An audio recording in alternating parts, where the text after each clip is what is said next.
see you.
Mr. Speaker, the President of the United States.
Hello, hello, hello. Thank you. Thank you, thank you, thank you. Members of Congress, I have the high privilege and the distinct honor to present to you the President of the United States.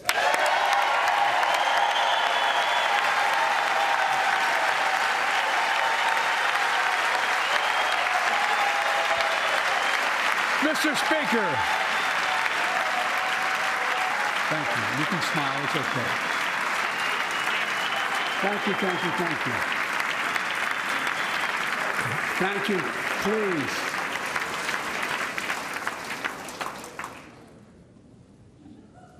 Mr. Speaker, Madam Vice President, our First Lady and Second Gentleman, good to see you guys up there. Members of Congress.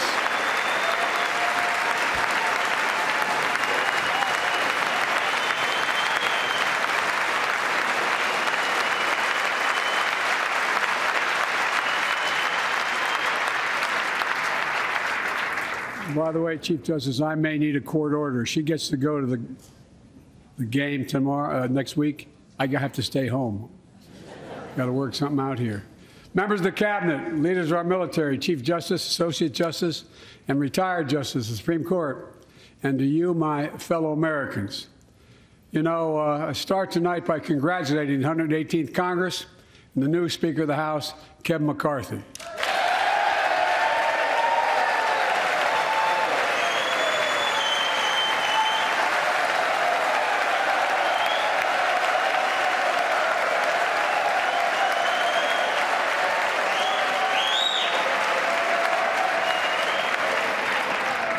Speaker, I don't want to ruin your reputation, but I look forward to working with you. And I want to congratulate the new leader of the House Democrats, the first African-American minority leader in history, Hakeem Jeffries.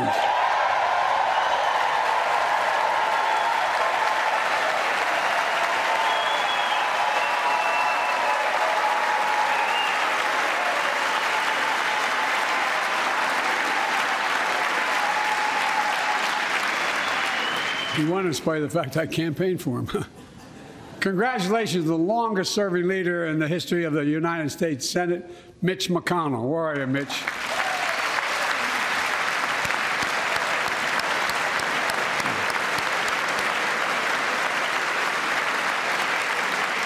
And congratulations to Chuck Schumer, another term as Senate Minority Leader. I think you. Only this time you have a slightly bigger majority, Mr. Leader, and you're the majority leader. About that much bigger? Yeah. Well, I tell you what, I want to give special recognition to someone who I think is going to be considered the greatest speaker in the history of the House of Representatives, Nancy Pelosi.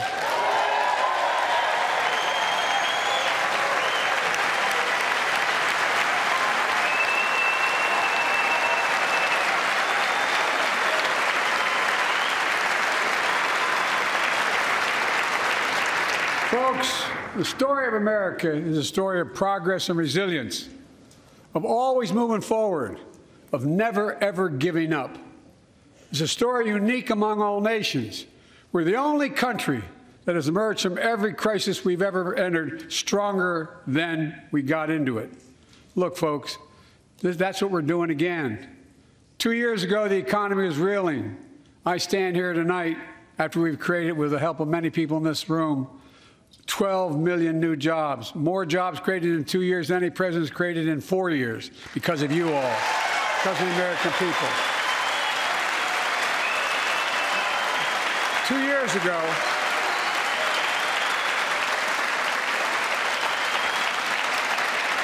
years ago, COVID had shut down, our businesses were closed, our schools were robbed of so much, and today, COVID no longer controls our lives. And 2 years ago, democracy faced its greatest threats in civil war. And today, though bruised, our democracy remains unbowed and unbroken.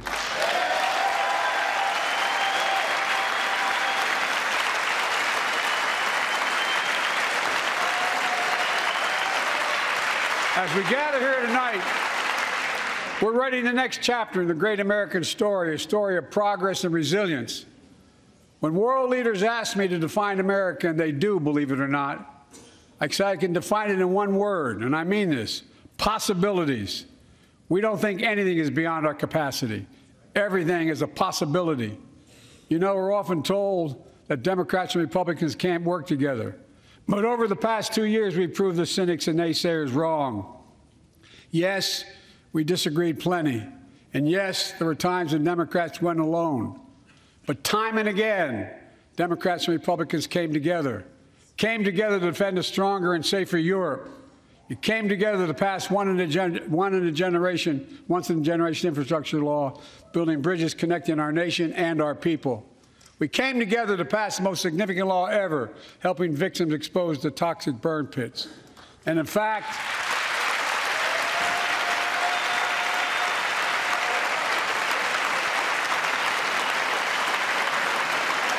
it was important.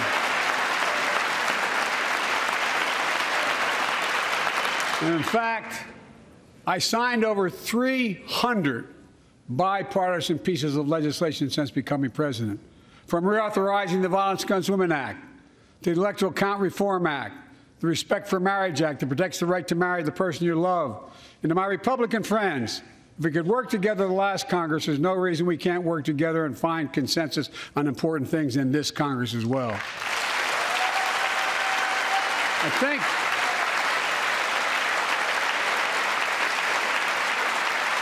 folks, you all are as formed as I am, but I think the people sent us a clear message. Fighting for the sake of fighting, power for the sake of power, conflict for the sake of conflict gets us nowhere.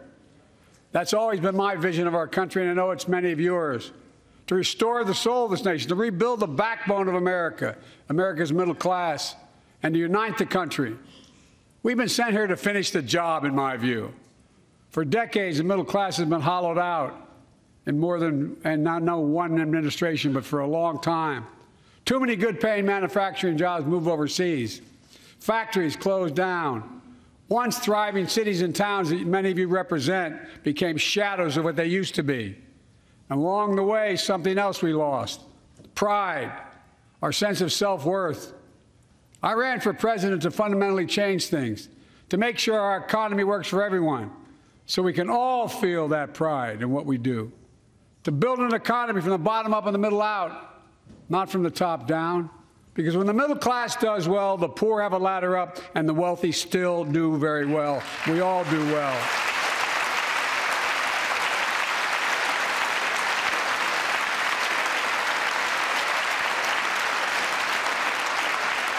I know a lot of you always kid me for always quoting my dad, but my dad used to say, Joey, a job's about a lot more than a paycheck. He really would say this. It's about a lot more than a paycheck. It's about your dignity. It's about respect. It's about being able to look your kid in the eye and say, honey, it's going to be okay, and mean it. Well, folks, so let's look at the results. We're not finished yet by any stretch of the imagination, but unemployment rate is at 3.4%, a 50-year low. Near record unemployment. Near record unemployment for Black and Hispanic workers. We've already created, your help, 800,000 good-paying manufacturing jobs, the fastest growth in 40 years. And where is it written?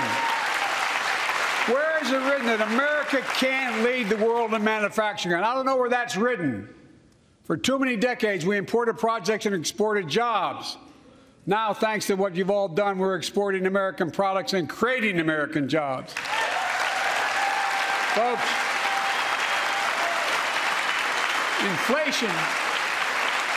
Inflation has been a global problem because the pandemic disrupted our supply chains, and Putin's unfair and brutal war in Ukraine disrupted energy supplies as well as food supplies, blocking all that grain in Ukraine.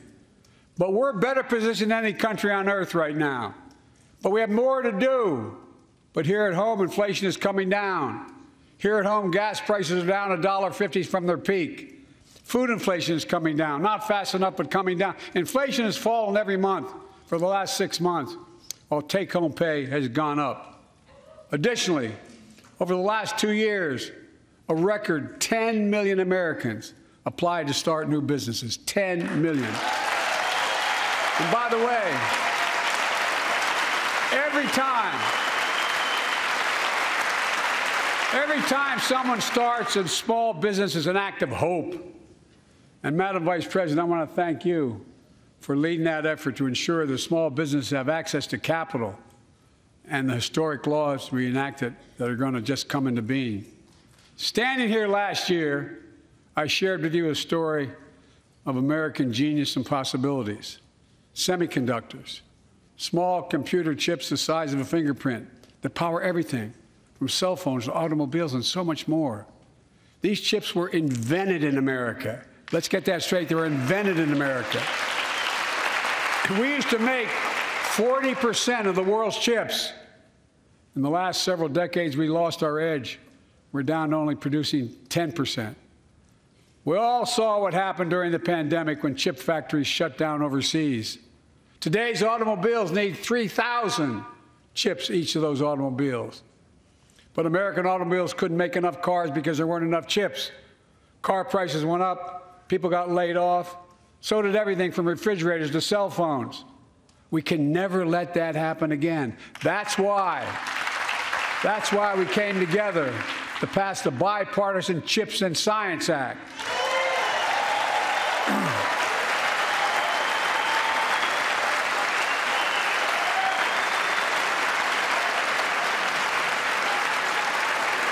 Folks, I know I've been criticized for saying this, but I'm not changing my view. We're going to make sure the supply chain for America begins in America. The supply chain begins in America. We've already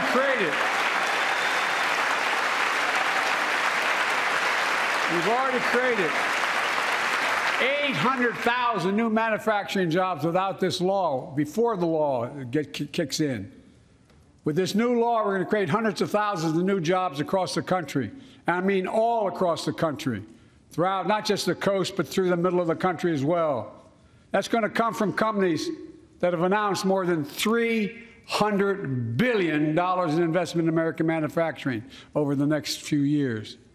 Outside of Columbus, Ohio, Intel is building semiconductor factories on 1,000 acres, literally a field of dreams. It's going to create 10,000 jobs, that one investment, 7,000 construction jobs, 3,000 jobs in those factories once they're finished. They call them factories. Jobs paying an average of $130,000 a year, and many do not require a college degree.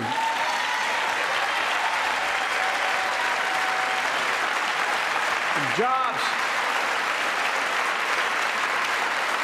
Because we work together, these jobs where people don't have to leave home to search for opportunity. And it's just getting started. Think about the new homes, the small businesses, the medium-sized businesses. So much more that's going to be needed to support those 3,000 permanent jobs and the factories that are going to be built. Talk to mayors and governors, Democrats and Republicans, and they'll tell you what this means for their communities. We're seeing these field of dreams transform to the heartland.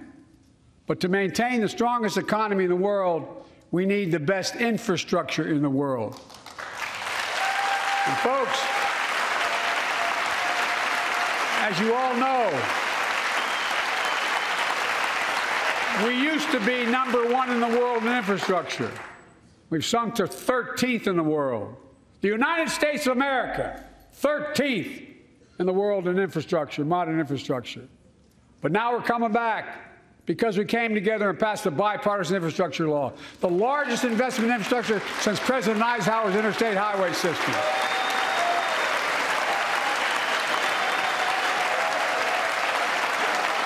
And folks, already we've funded over 20,000 projects, including major airports from Boston to Atlanta to Portland, projects are going to put thousands of people to work rebuilding our highways, our bridges, our railroads, our tunnels, ports, airports, clean water, high-speed internet, all across America. Urban, rural, tribal. And folks, we're just getting started. We're just getting started. And I mean it sincerely. I want to thank my Republican friends who voted for the law, and my Republican friends who voted against it as well. But I still get asked to fund the projects in those districts as well. But don't worry. I promised I'd be a president for all Americans. We'll fund these projects. And I'll see you at the groundbreaking.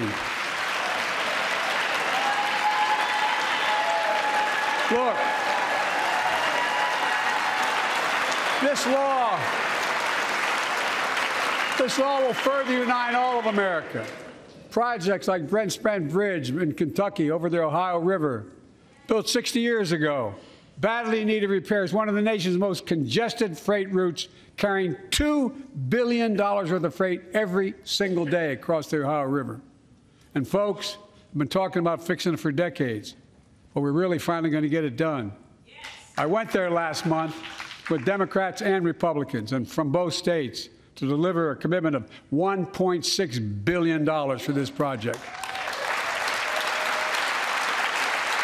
And while I was there, I met a young woman named Sarah, who's here tonight. I don't know where Sarah is. Is she up in the box? I don't know. Sarah, how are you? Well, Sarah, for 30 years,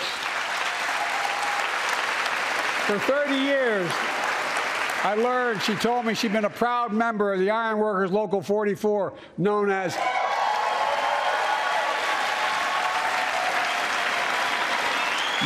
the Cowboys in the Sky. The folks who built Cincinnati's skyline. Sarah said she can't wait to be 10 stories above the Ohio River building that new bridge. God bless her. That's pride. And that's what we're also building. We're building back pride. Look, we're also replacing poisonous lead pipes that go into 10 million homes in America, 400,000 school and child care centers. So every child in America can drink the water instead of having permanent damage to their brain. Look, we're making sure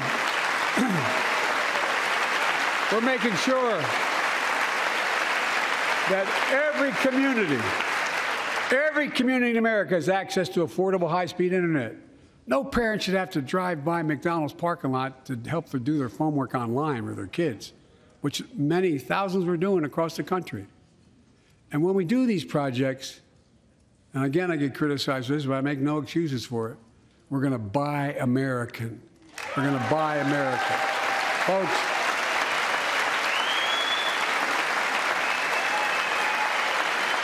and it's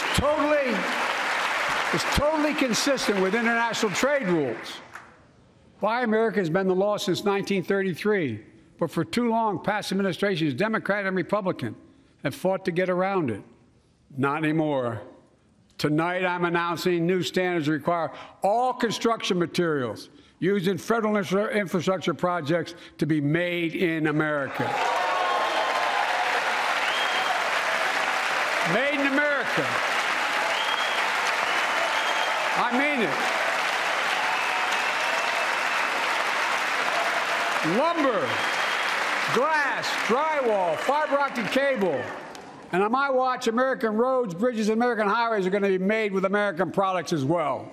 Folks, my economic plan is about investing in places and people that have been forgotten. So many of you listening to me tonight, I know you feel it. So many of you felt like you've just simply been forgotten. Amid the economic upheaval of the past 4 decades, too many people have been left behind and treated like they're invisible. Maybe that's you watching from home.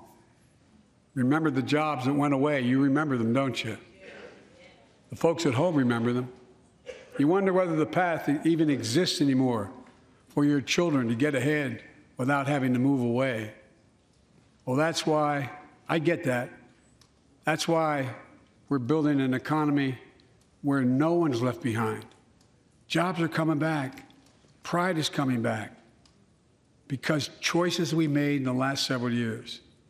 You know, this is, in my view, a blue-collar blueprint to rebuild America and make a real difference in your lives at home. For example, too many of you lay in bed at night like my dad did, staring at the ceiling, wondering what in God's name happens if your spouse gets cancer, or your child gets deadly ill, or something happens to you. What are you going to have? You get money to pay for those medical bills? Or are you going to have to sell the house or try to get a second mortgage on it? I get it. I get it. With the Inflation Reduction Act that I signed into law, we're taking on powerful interests to bring health care costs down so you can sleep better at night with more security. You know, we pay more for prescription drugs than any nation in the world. Let me say it again. We pay more for prescription drugs than any major nation on earth. For example, 1 in 10 Americans has diabetes. Many of you in this chamber do, and in the audience. But every day, millions need insulin to control their diabetes so they can literally stay alive. Insulin's been around for over 100 years. The guy who invented it didn't even patent it because he wanted it to be available for everyone. It cost the drug companies roughly $10 a vial to make that insulin. Packaging and all, you may get up to $13. But Big Pharma has been unfairly charging people hundreds of dollars, $400 to $500 a month, making record profits. Not anymore. Not anymore.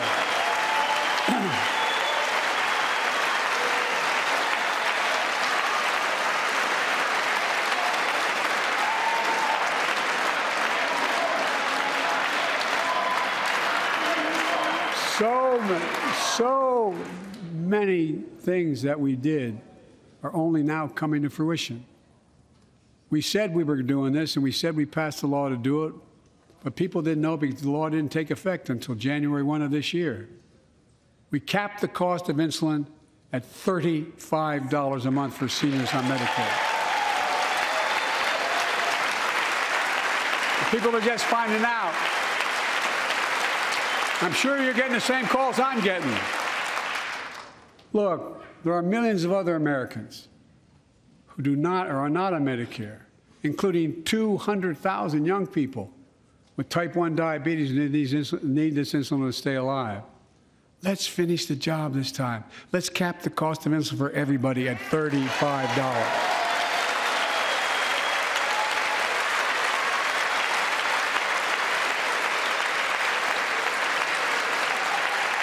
Folks,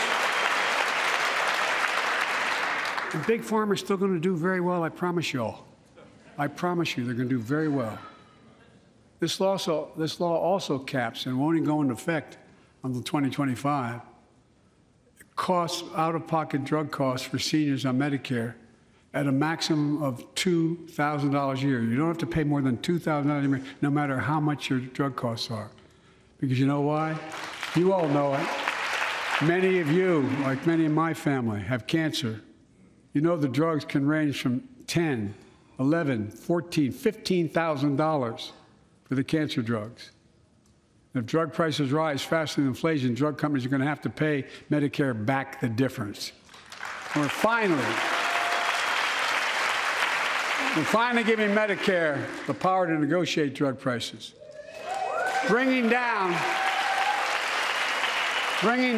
prescription drug costs doesn't just save seniors money, it cuts the federal deficit by billions of dollars, by hundreds of billions of dollars. Because these prescription drugs are drugs purchased by Medicare to keep their commitment to the seniors. Well, guess what? Instead of paying $400 or $500 a month, you're paying $15. That's a lot of savings for the federal government. And by the way, why wouldn't we want that? Now, some members here are threatening, and I know it's not an official party position, so I'm going to exaggerate, but threatening to repeal the Inflation Reduction Act. As my coach That's okay. That's fair. As my football coach used to say, lots of luck in your senior year. Make no mistake, if you try anything to raise the cost of producing jobs, I will veto it. Look, I'm pleased to say that more Americans have health insurance now than ever in history. A record 16 million people are enrolled in the Affordable Care Act. And thanks to the law I signed last year, millions are saving $800 a year on their premiums. And by the way, that law was written and the benefit expires in 2025. So my plea to some of you, at least in this audience, let's finish the job and make these savings permanent. Expand coverage of Medicaid.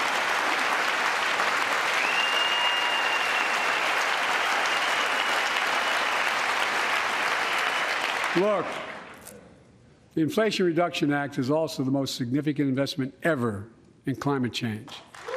Ever. Lowering utility bills, creating American jobs, leading the world to a clean energy future. I visited the devastating aftermath of record floods, droughts, storms, and wildfires from Arizona to Mexico to all the way up to the Canadian border. More timber has been burned, as I've observed from helicopters, than the entire state of Missouri. And we don't have global warming? Not a problem. In addition to emergency recovery, from Puerto Rico to Florida to Idaho, we're rebuilding for the long term. New electric grids that are able to weather major storms and not prevent those forest fires. Roads and water systems will withstand the next big flood. Clean energy to cut pollution and create jobs in communities often left behind. We're going to build 500,000 electric vehicle charging stations installed across the country by tens of thousands of IBEW workers. And we're helping families save more than $1,000 a year with tax credits to purchase electric vehicles and efficient appliances, energy-efficient appliances. Historic conservation efforts to be responsible stewards of our land. Let's face reality. The climate crisis doesn't care if you're in a red or blue state. It's an existential threat. We have an obligation, not to ourselves, but to our children and grandchildren, to confront it. I'm proud of how America, at last, is stepping up to the challenge. We're still going to need oil and gas for a while. But guess what? No, we do. But there's so much more to do. We got to finish the job. And we pay for these investments in our future by finally making the wealthiest and biggest corporations begin to pay their fair share. Just begin.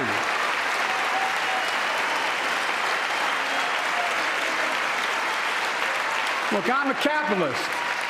I'm a capitalist, but pay your fair share. I think a lot of you at home agree with me and many people that you know. The tax system is not fair. It is not fair.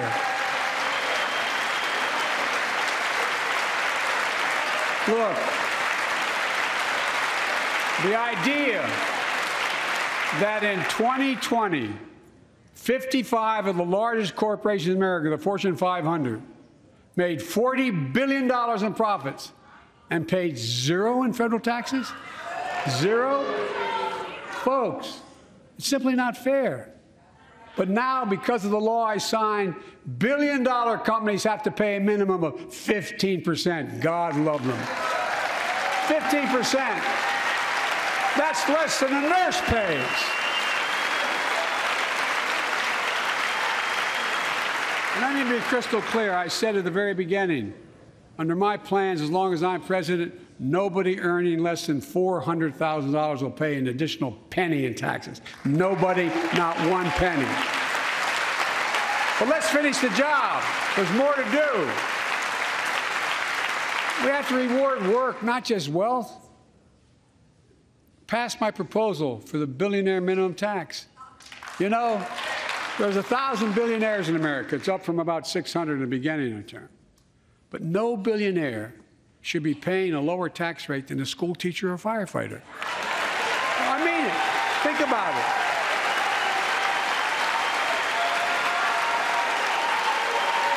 I mean, look.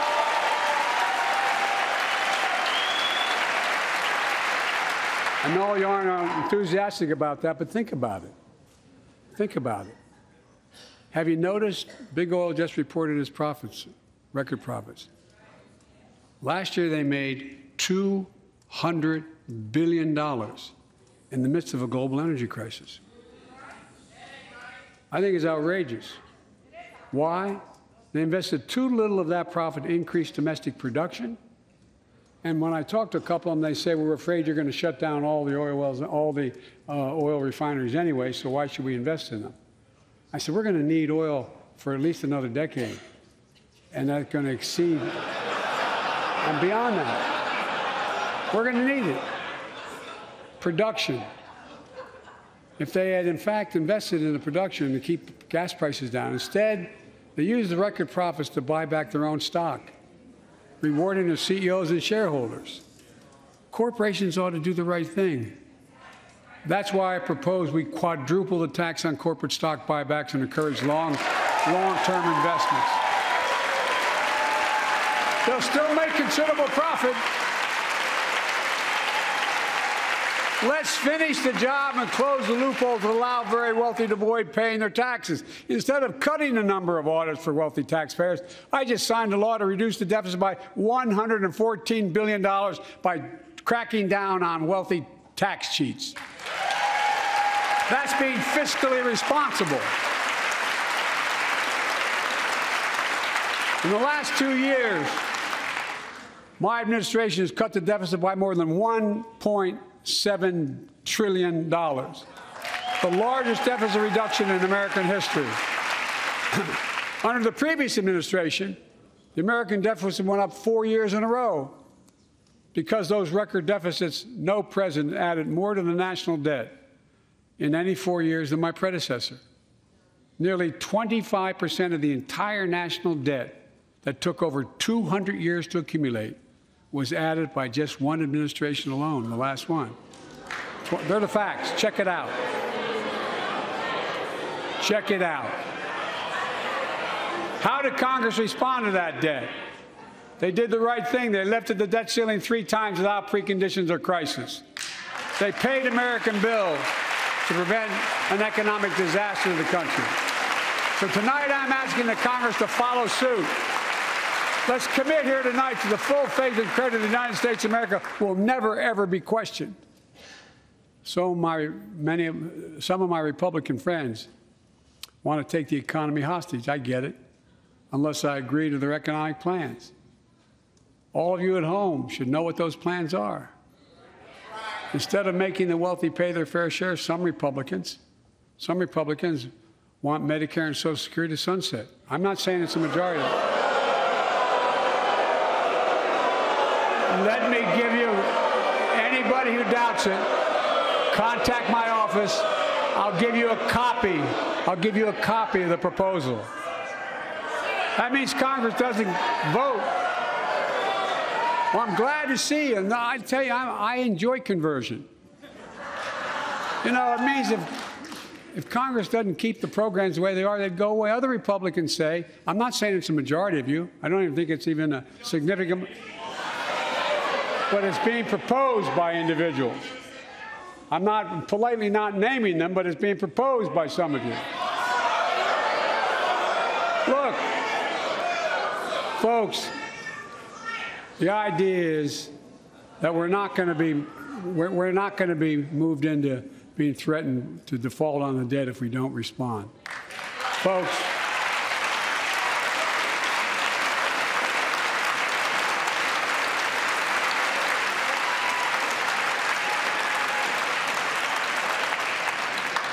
Folks, as we all apparently agree, Social Security and Medicare is off the books now, right?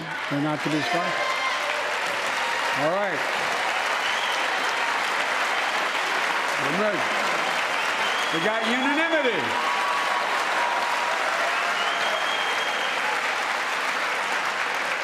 Social Security and Medicare are a lifeline for millions of seniors. Americans have to pay into them from the very first paycheck they started.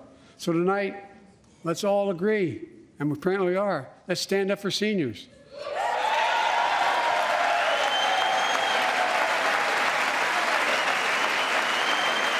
Stand up and show them. We will not cut Social Security. We will not cut Medicare. Those benefits belong to the American people. They earned it. And if anyone tries to cut Social Security, which apparently no one's going to do, and if anyone tries to cut Medicare, I'll stop them. I'll veto it. And look, I'm not going to allow them to be taken away. Not today, not tomorrow, not ever. But apparently it's not going to be a problem. Next month, when I offer my fiscal plan, I ask my Republican friends to lay down their plan as well. I really mean it. Let's sit down together and discuss our mutual plans together. Let's do that.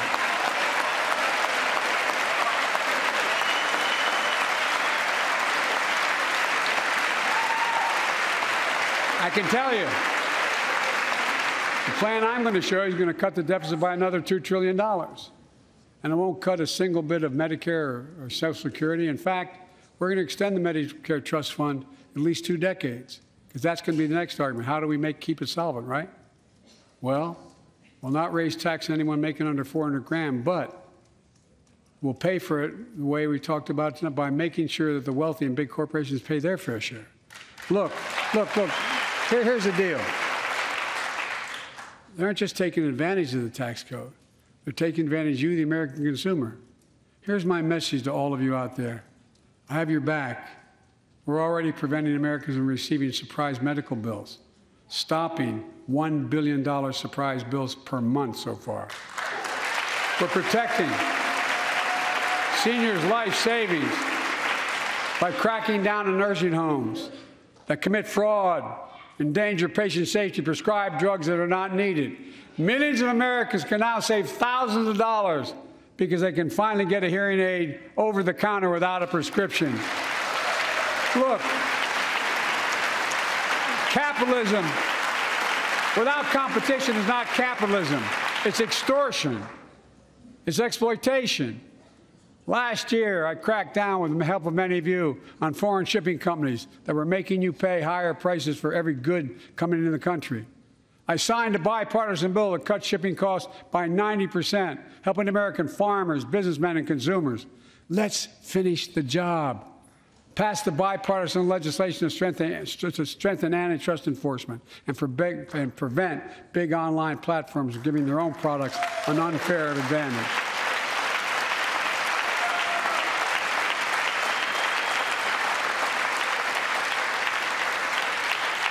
My administration is also taking on junk fees, those hidden surcharges too many companies use to make you pay more. For example, we're making airlines show you the full ticket price up front, refund your money if your flight is canceled or delayed. We've reduced exorbitant bank overdrafts by saving consumers more than $1 billion a year. We're cutting credit card late fees by 75%, from $30 to $8. Look, junk fees may not matter to the very wealthy, but they matter to most other folks in homes like the one I grew up in, like many of you did. They add up to hundreds of dollars a month. They make it harder for you to pay your bills or afford that family trip. I know how unfair it feels when a company overcharges you and gets away with it. Not anymore. We've written a bill to stop it all. It's called the Junk Fee Prevention Act. We're going to ban surprise resort fees that hotels charge on your bill. Those fees can cost you up to $90 a night at hotels that aren't even resorts. The idea that cable, internet, and cell phone companies can charge you $200 or more if you decide to switch to another provider. Give me a break. We can stop service fees on tickets to concerts and sporting events and make companies disclose all the fees up front. And we'll prohibit airlines from charging $50 round trip for a family just to be able to sit together. Baggage fees are bad enough. Airlines can't treat your child like a piece of baggage. Americans are tired of being. We're tired of being played for suckers. So pass the Junk-Free Prevention Act so companies stop ripping us off. For too long, workers have been getting stiffed, but not anymore. We're beginning to restore the dignity of work.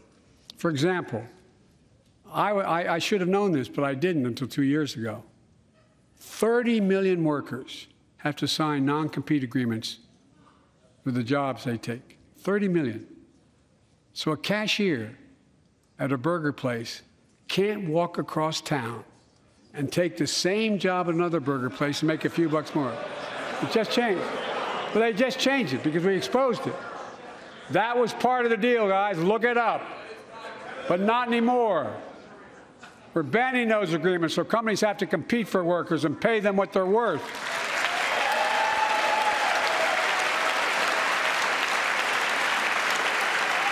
And I must tell you, this is bound to get a response from my friends on my left but the right. I'm so sick and tired of companies breaking the law by preventing workers from organizing. Pass the PRO Act, because businesses have a right, workers have a right to form a union. And let's guarantee all workers have a living wage. Let's make sure working parents can afford to raise a family with sick days, paid family medical leave, affordable child care. That's going to enable millions of more people to go and stay at work. And let's restore the full child tax credit, which gave tens of millions of parents some breathing room and cut child poverty in half to the lowest level in history. And by the way, when we do all these things, we increase productivity. We increase economic growth. So let's finish the job and get more families access to affordable, quality housing. Let's get seniors who want to stay in their homes the care they need to do so. Let's give more breathing room to millions of family caregivers looking after their loved ones. Pass my plan so we get seniors and people with disabilities the home care and services they need. And support the workers who are doing God's work. These plans are fully paid for, and we can afford to do them. Restoring the dignity of work means making education an affordable ticket to the middle class. You know, when we made public education, 12 years of it, universal in the last century, we made the best educated, best paid, we became the best educated, best paid nation in the world. But the rest of the world's caught up.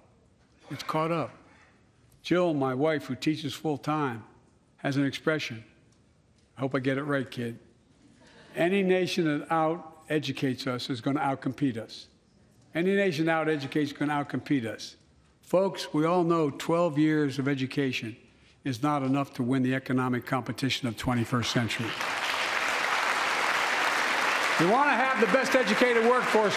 Let's finish the job by providing access to preschool for 3 and 4 years old. Studies show that children who go to preschool are nearly 50% more likely to finish high school and go on to earn a 2 or 4 year degree, no matter their background they came from. Let's give public school teachers a raise.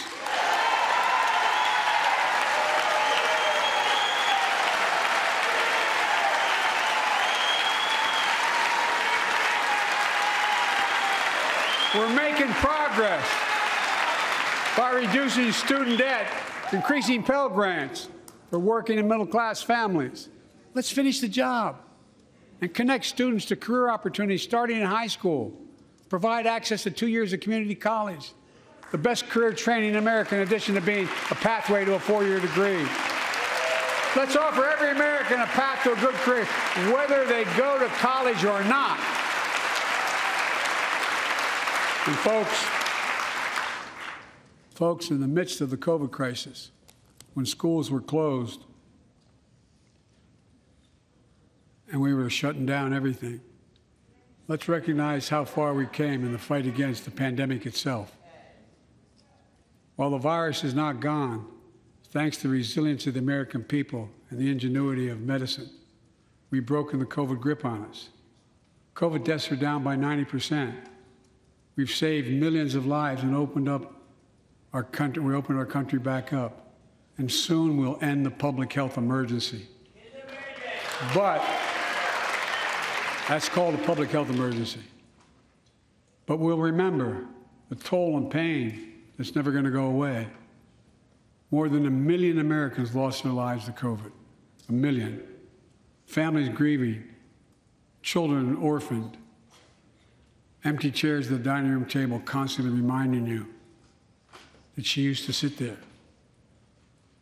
Remembering them, we remain vigilant. We still need to monitor dozens of variants and support new vaccines and treatments. So Congress needs to fund these efforts and keep America safe.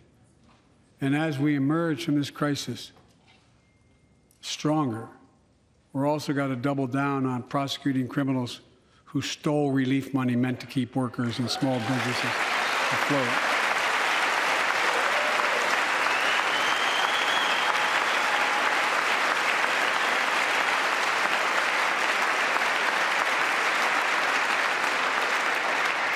Before I came to office, you remember, during that campaign, the big issue was about inspector generals who would protect taxpayers' dollars who were sidelined. They were fired. Many people said we don't need them. And fraud became rampant. Last year, I told you the watchdogs are back. Since then, we've recovered billions of taxpayers' dollars. Now let's triple the anti-fraud strike force going after these criminals, double the statute of limitations on these crimes, and crack down on identity fraud by criminal syndicates stealing billions of dollars from the American people. And the data shows that for every dollar we put into fighting fraud, the taxpayers get back at least 10 times as much. It matters. It matters. Look, COVID left its scars, like the spike in violent crime in 2020, the first year of the pandemic. We have an obligation to make sure all people are safe. Public safety depends on public trust, as all of us know. But too often that trust is violated. Joining us tonight are the parents of Tyree Nichols. Welcome.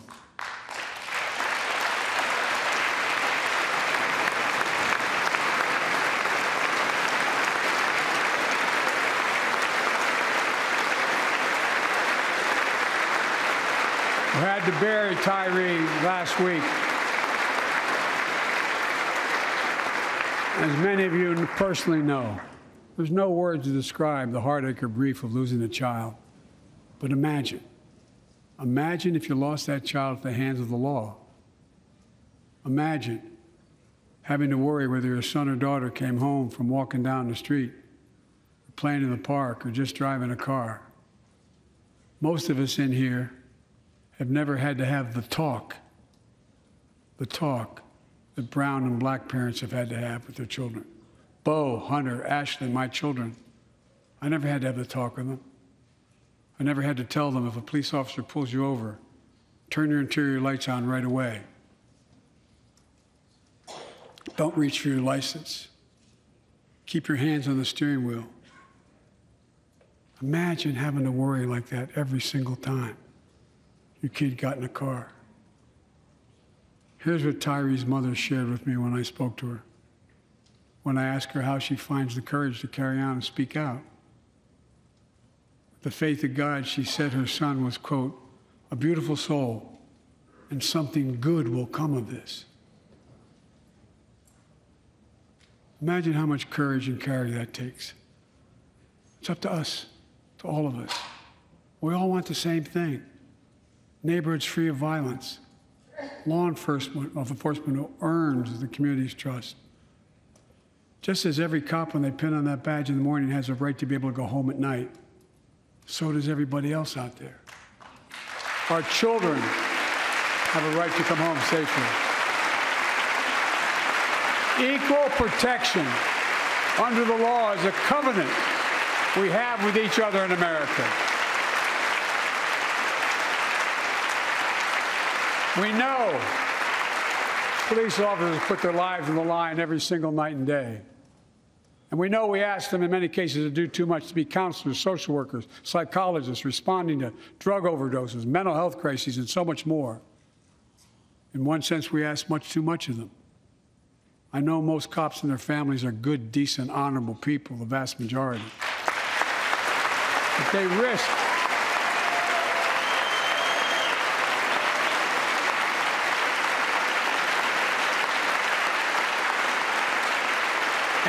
their lives every time they put that shield on. But what happened to Tyre in Memphis happens too often. We have to do better. Give law enforcement the real training they need. Hold them to higher standards. Help them succeed in keeping us safe. We also need more first responders and professionals to address the growing mental health, substance abuse challenges. More resources to reduce violent crime and gun crime. More community intervention programs. More investment in housing, education, and job training.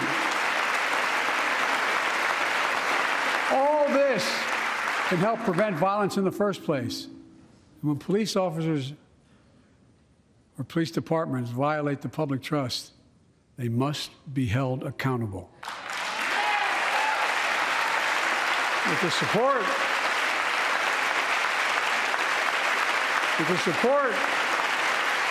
of the families of victims, civil rights groups, and law enforcement, I signed an executive order for all federal officers, banning chokeholds, restricting no-knock warrants, and other key elements of the George Floyd Act. Let's commit ourselves to make the words of Tyler's mom true. Something good must come from this. Something good. And all of us,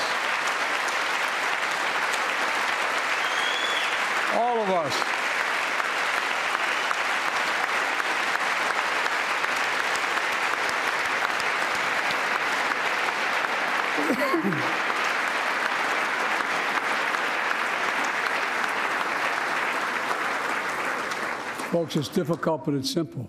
All of us in this chamber, we need to rise to this moment. We can't turn away. Let's do what we know in our hearts that we need to do. Let's come together to finish the job on police reform. Do something. Do something. That was the plea of parents who lost their children in Uvalde. I met with every one of them. Do something about gun violence. Thank God. Thank God we did. Passing the most sweeping gun safety law in 3 decades. That includes things like that the majority of responsible gun owners already support. Enhanced background checks for 18 to 21 years old. Red flag laws, keeping guns out of the hands of people who are a danger to themselves and others. But we know our work is not done. Joining us tonight is Brandon Say, a 26-year-old hero. Brandon put his college dreams on hold to be at his mom's side. His mom's side when she was dying from cancer. And Brandon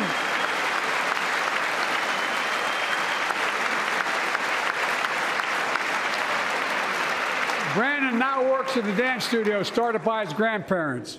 And 2 weeks ago, during the Lunar New Year celebrations, he heard the studio door close, and he saw a man standing there pointing a semi-automatic pistol at him. He thought he was going to die, but he thought about the people inside. And in that instant, he found the courage to act and wrestled a semi-automatic pistol away from the gunman who had already killed 11 people in another dance studio. 11. He saved lives. It's time we do the same. Ban assault weapons now. Ban them now. Once and for all.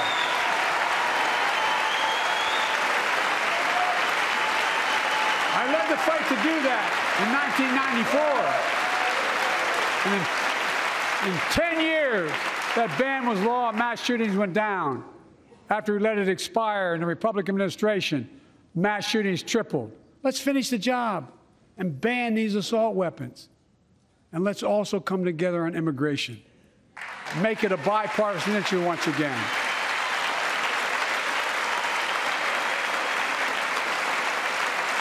We now have a record number of personnel working to secure the border. arresting 8,000 human smugglers, seizing over 23,000 pounds of fentanyl in just the last several months. We've launched a new border plan last month. Unlawful migration from Cuba, Haiti, Nicaragua, and Venezuela has come down 97% as a consequence of that. But American border problems won't be fixed until Congress acts.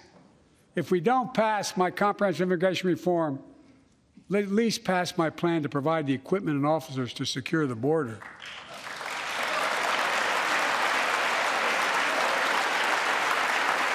And a pathway to citizenship for dreamers, those on temporary status, farm workers, essential workers. Here in the People's House, it's our duty to protect all the people's rights and freedoms. Congress must restore the right and the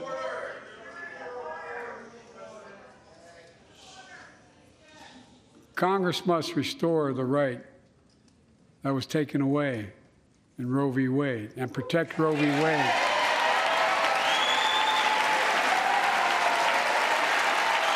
Give every woman a consular right. The Vice President and I are doing everything to protect access to reproductive health care and safeguard patient safety. But already more than a dozen states are enforcing extreme abortion bans. Make no mistake about it. If Congress passes a national ban, I will veto it. But let's also pass the Bipartisan Equality Act to ensure LGBTQ Americans, especially transgender young people, can live with safety and dignity. Our strength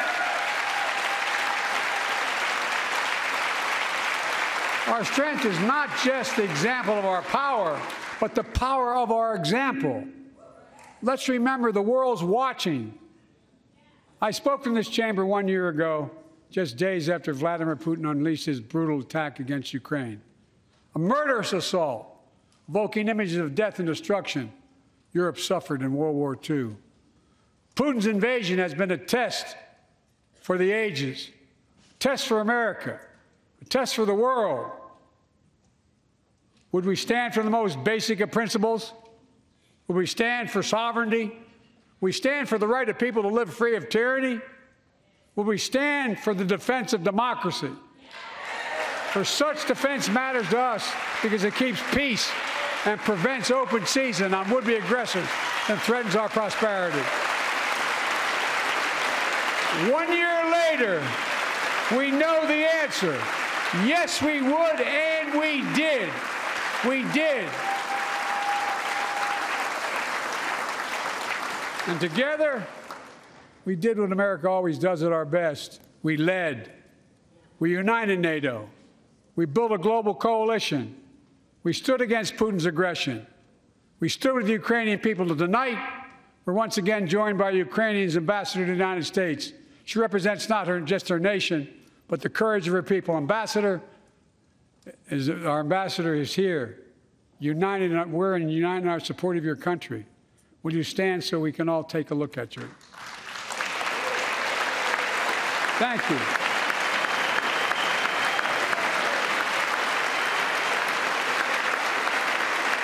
Because we're going to stand with you as long as it takes.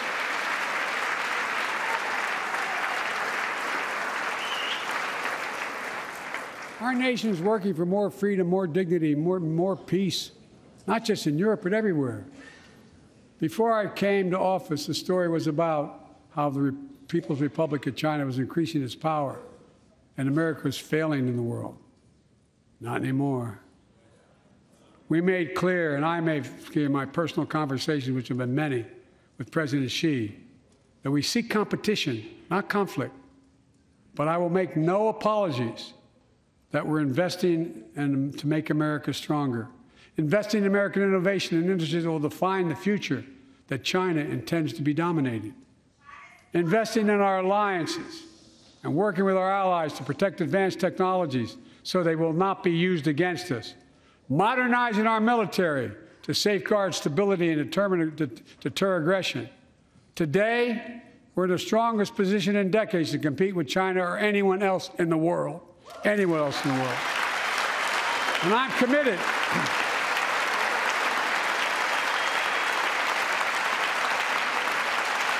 I'm committed to work with China where we can advance American interests and benefit the world. But make no mistake about it. As we made clear last week, if China threatens our sovereignty, we will act to protect our country, and we did.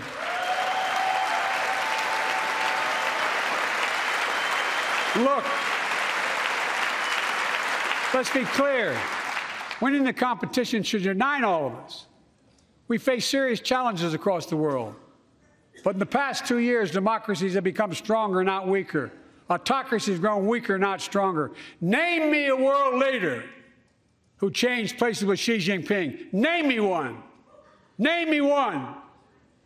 America's rallying the world to meet those challenges, from climate to global health, to food insecurity, to terrorism, to territorial aggression. Allies are stepping up, spending more, and doing more. Look, the bridges we're forming between partners in the Pacific and those in the Atlantic, and those who bet against America are learning how wrong they are. It's never, ever been a good bet to bet against America. Never.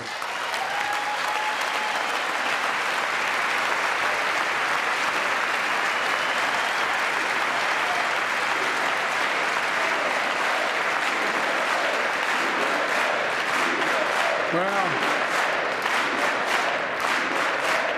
when I came to office, most assured that bipartisanship assumed was impossible, but never believed it.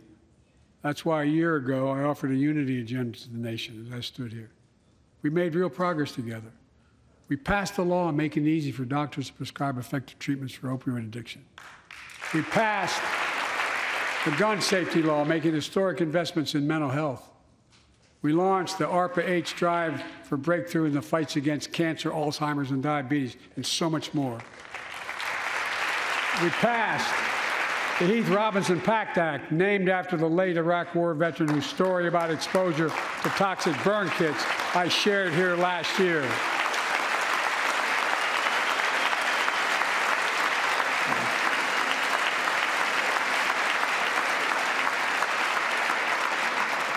I understand something about those burn pits, but there's so much more to do. We can do it together. Joining us tonight is a father named Doug from Newton, New Hampshire. He wrote Jill, my wife, a letter, and me as well, about his courageous daughter, Courtney. A contagious laugh, his sister's best friend, her sister's best friend. He shared a story all too familiar to millions of Americans and many of you in the audience. Courtney discovered pills in high school. It spiraled into addiction and eventually death from a fentanyl overdose. She was just 20 years old. Describing the last 8 years without her, Doug said, "There's no worse pain." Yet their family has turned pain to purpose, working to end the stigma and change laws. He told us he wants to start a journey toward American recovery. Doug, we're with you. Fentanyl is killing more than 70,000 Americans a year. Big, you got it.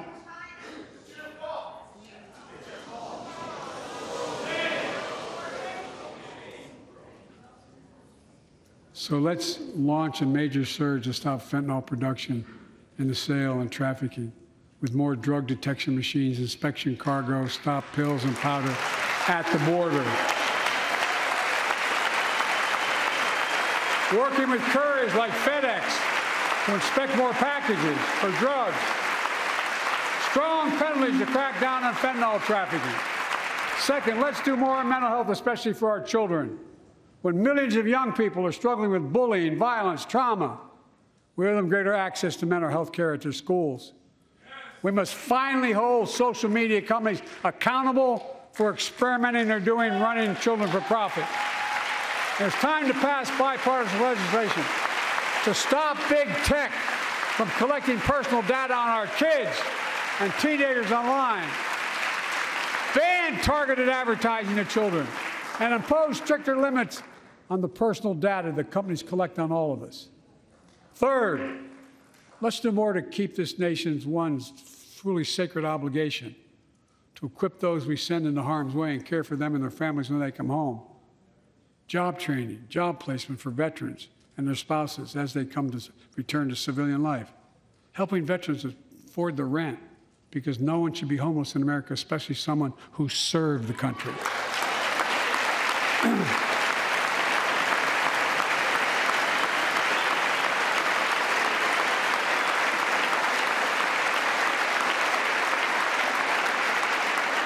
Dennis McDonough is here of the VA.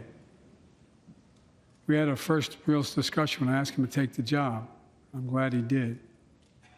We were losing up to 25 veterans a day on suicide. Now we're losing 17 a day to the silent scourge of suicide. 17 veterans a day are committing suicide. More than all the people being killed in the wars.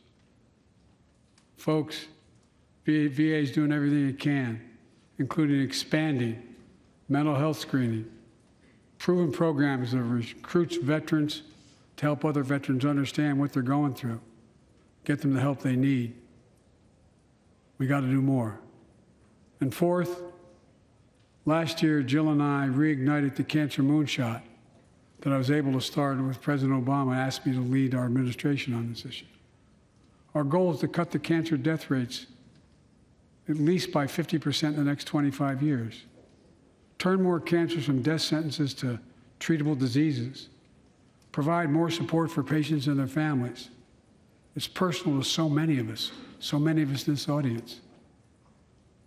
Joining us are Morris and Candice, an Irishman and the daughter of immigrants from Panama. They met and fell in love in New York City and got married in the same chapel Jill and I got married in New York City. Kindred spirits. He wrote us a letter about his little daughter, Ava, and I saw her just before I came over. She was just a year old when she was diagnosed with rare kidney disease, cancer. After 26 blood transfusions, 11 rounds of radiation, 8 rounds of chemo, 1 kidney removed, giving a 5% survival rate. He wrote how in the darkest moments he thought, if she goes, I can't stay. Many of you have been through that as well. Jill and I understand that like so many of you. And he read Jill's book describing our family's cancer journey and how we tried to steal moments of joy where we could with Bo. For them, that glimmer of joy was the half smile of their baby girl. It meant everything to them. They never gave up hope. Little Ava never gave up hope. She turns 4 next month. They just found out Ava's beating the odds, is on her way to being cured of cancer. And she's watching from the White House tonight if she's not asleep already. For the lives we can save,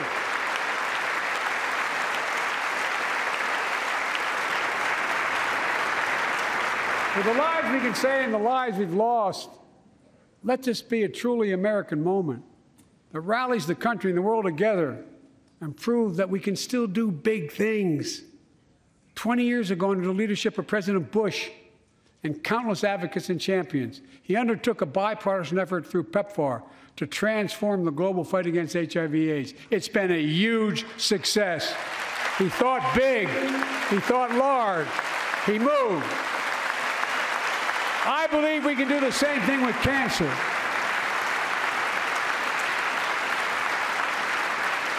Let's end cancer as we know it. Cure some cancers once and for all. Folks, there's one reason why we've been able to do all of these things. Our democracy itself.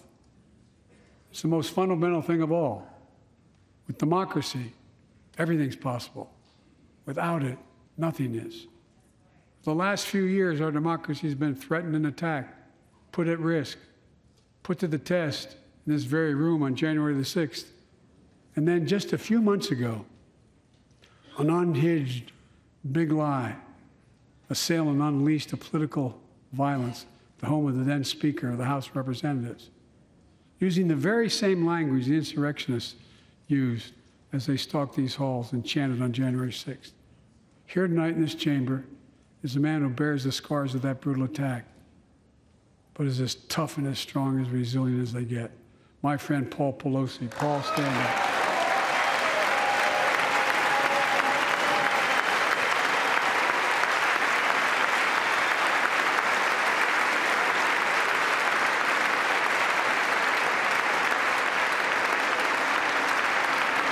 But such a heinous act should have never happened. We must all speak out. There's no place for political violence in America. We have to protect the right to vote, not suppress that fundamental right. Honor the results of our elections, not subvert the will of the people. We have to uphold the rule of law and restore trust in our institutions of democracy. And we must give hate and extremism in any form no safe harbor.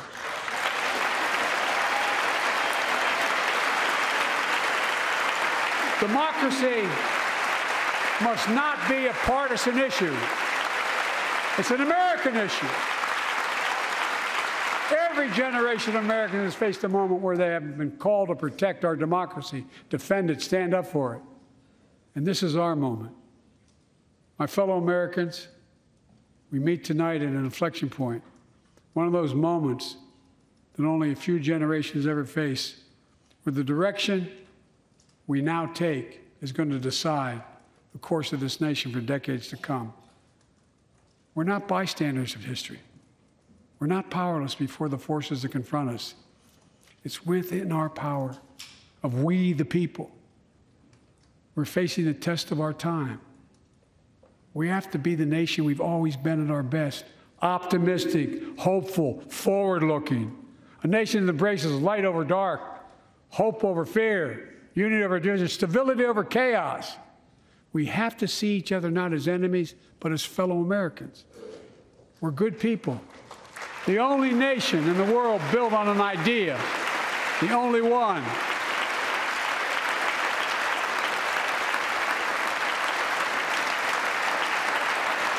Other nations are defined by geography, ethnicity, but we're the only nation based on an idea that all of us, every one of us, is created equal in the image of God. A nation that stands as a beacon to the world. A nation in a new age of possibilities. So I've come to fulfill my constitutional obligation to report in the State of the Union. And here's my report. Because the soul of this nation is strong, because the backbone of this nation is strong, because the people of this nation are strong, the State of the Union is strong.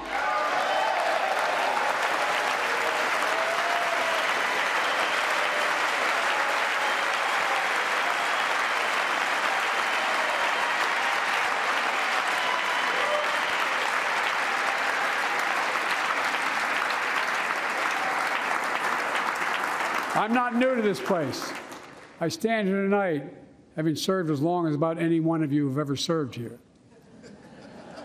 But I've never been more optimistic about our future, about the future of America. We just have to remember who we are. We're the United States of America, and there's nothing beyond our capacity if we do it together. God bless you all, and may God protect our troops. Thank you.